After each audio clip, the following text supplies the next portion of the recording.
Bismillahirrahmanirrahim. Alhamdulillahi rabbil alamin. Salatu wassalamu ala Rasulillah ma ba'd. Allahumma anfa'na bima 'allamtana wa 'allimna ma yanfa'una wa zidna ilman. Assalamualaikum warahmatullahi wabarakatuh.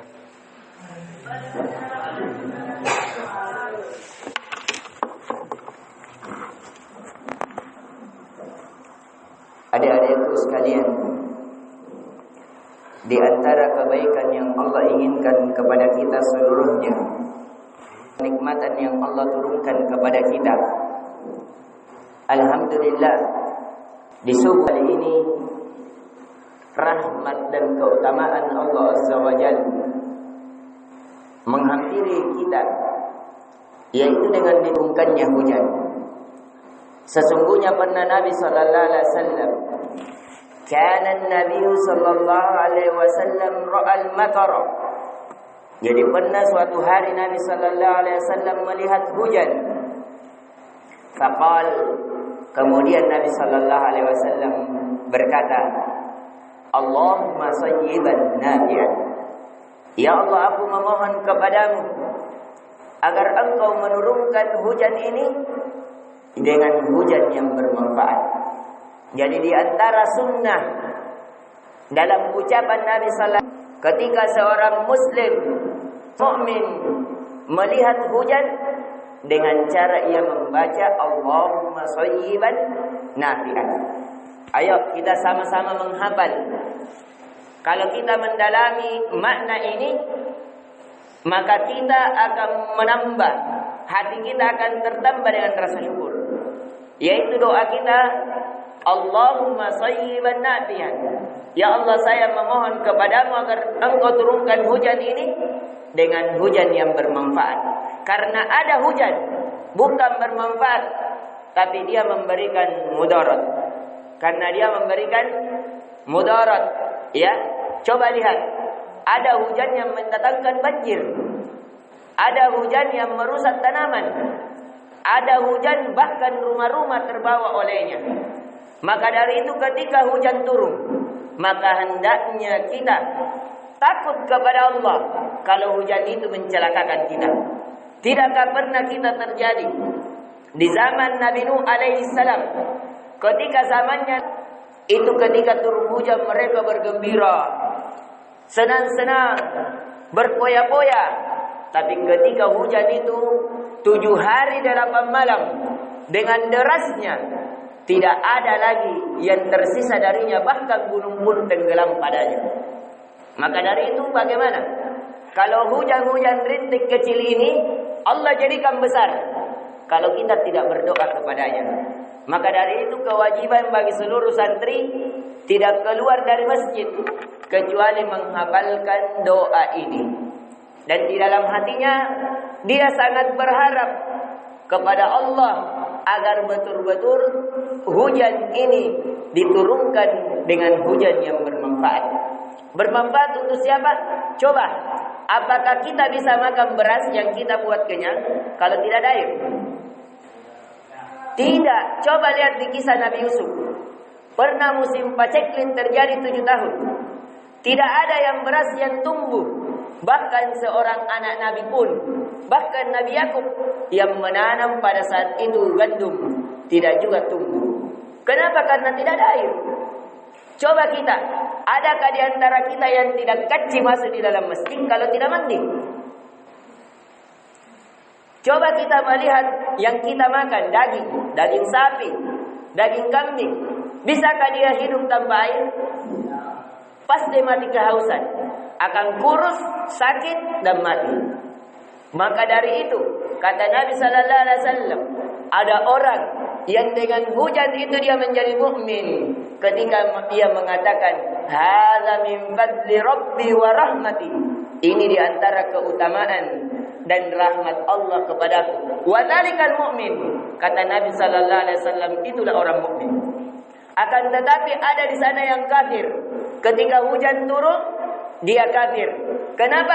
Karena dia mengatakan hakana wa kata wa amana bil kawakibi. fahuwa min kafirin. Maka dia termasuk orang kafir. Dia mengatakan tidak, hujan turun karena bintang ini ketemu bintang ini, akhirnya turun hujan.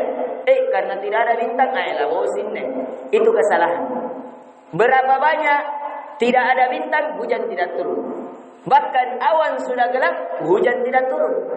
Maka dari itu, hujan turun bukan karena tidak adanya bintang, atau adanya bintang yang ketemu dengan bintang yang lainnya, akan tetapi hujan turun jikalau Allah menghendaki untuk turun. Tapi kalau Allah tidak menghendaki turun, maka hujan tidak mungkin turun. Ya, ini yang pertama. Yang kedua, Allah memberikan keutamaan kepada kita karena kita di hari ini dalam keadaan berpuasa. Pernah Nabi Sallallahu Alaihi Wasallam dalam perbuatannya tadi, dalam ucapannya, Nabi Sallallahu Alaihi Wasallam ketika senantiasa berpuasa Senin Kamis, dan hari Kamisnya Nabi ditanya, ya Rasulullah, kenapa engkau berpuasa hari Kamis? Kata Nabi Sallallahu Alaihi Wasallam, karena hari Kamis hari diangkatnya amalan ke langit.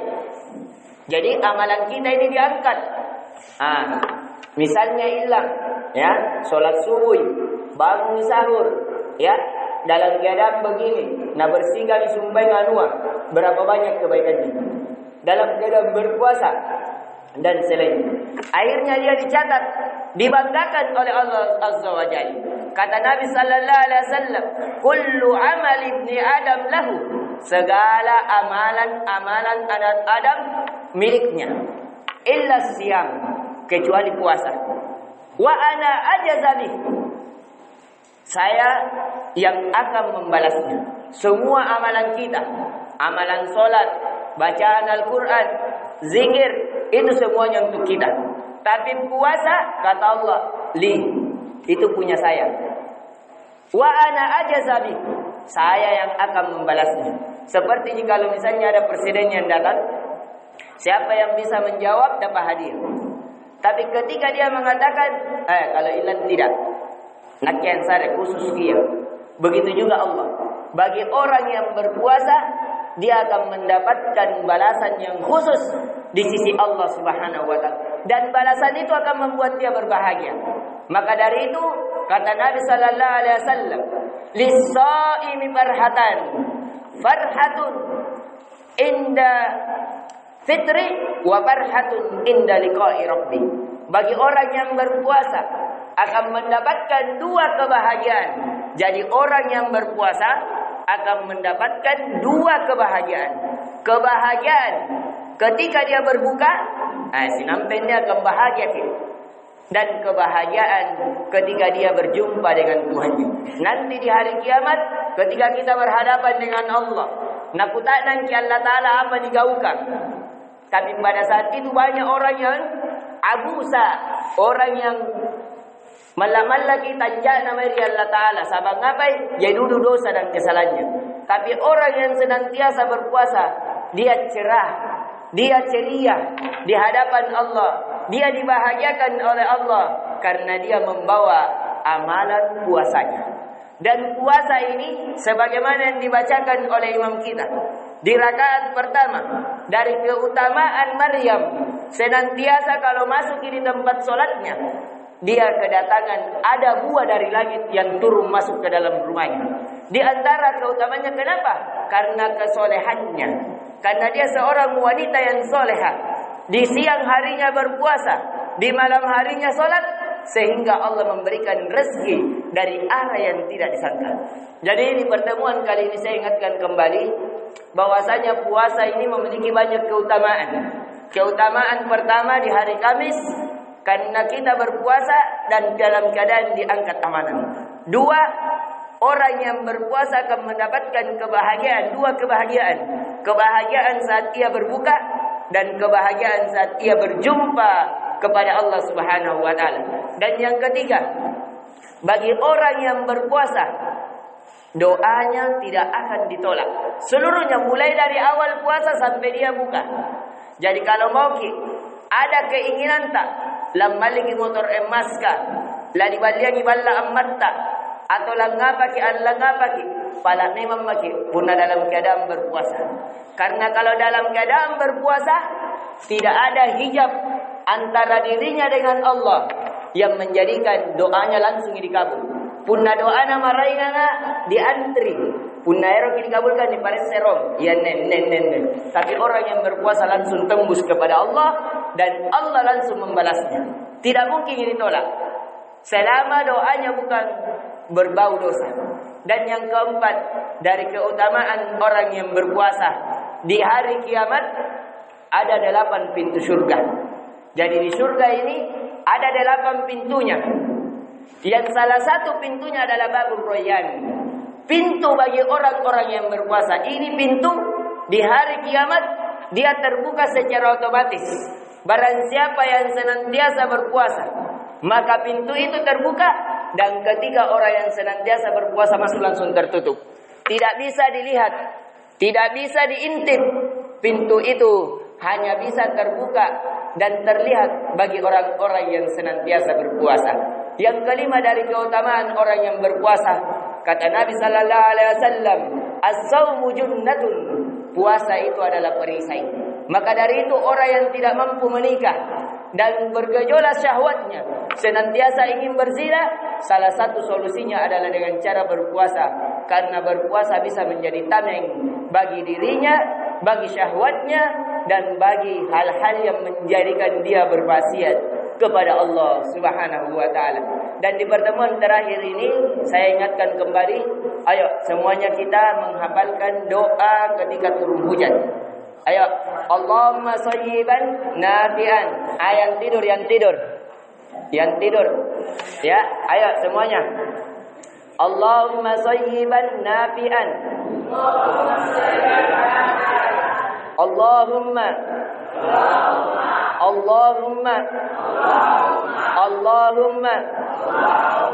Ya Allah Allahumma Ya Allah Sayyiban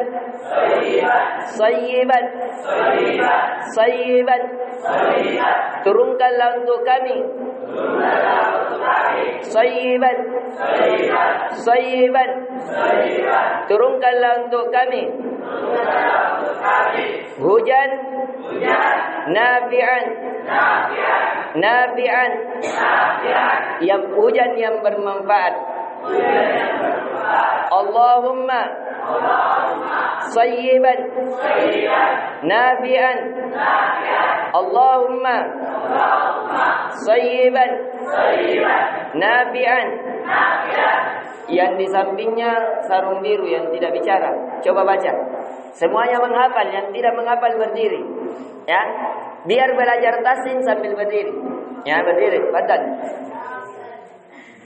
Coba. Saya ulang 3 kali. Saya ulang 3 kali. Mana ada tutup kapam, kuna tenen apa lagi pamentennya. Ya, perhatikan ya. Allahumma sayyiban nafi'an. Allahumma sayyiban nafi'an. Allahumma sayyiban nafi'an. Ya Allah, turunkanlah bagi kami hujan yang bermanfaat.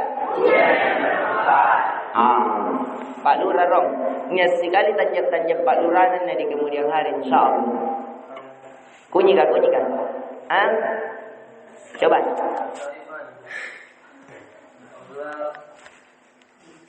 Coba Pak Lurah.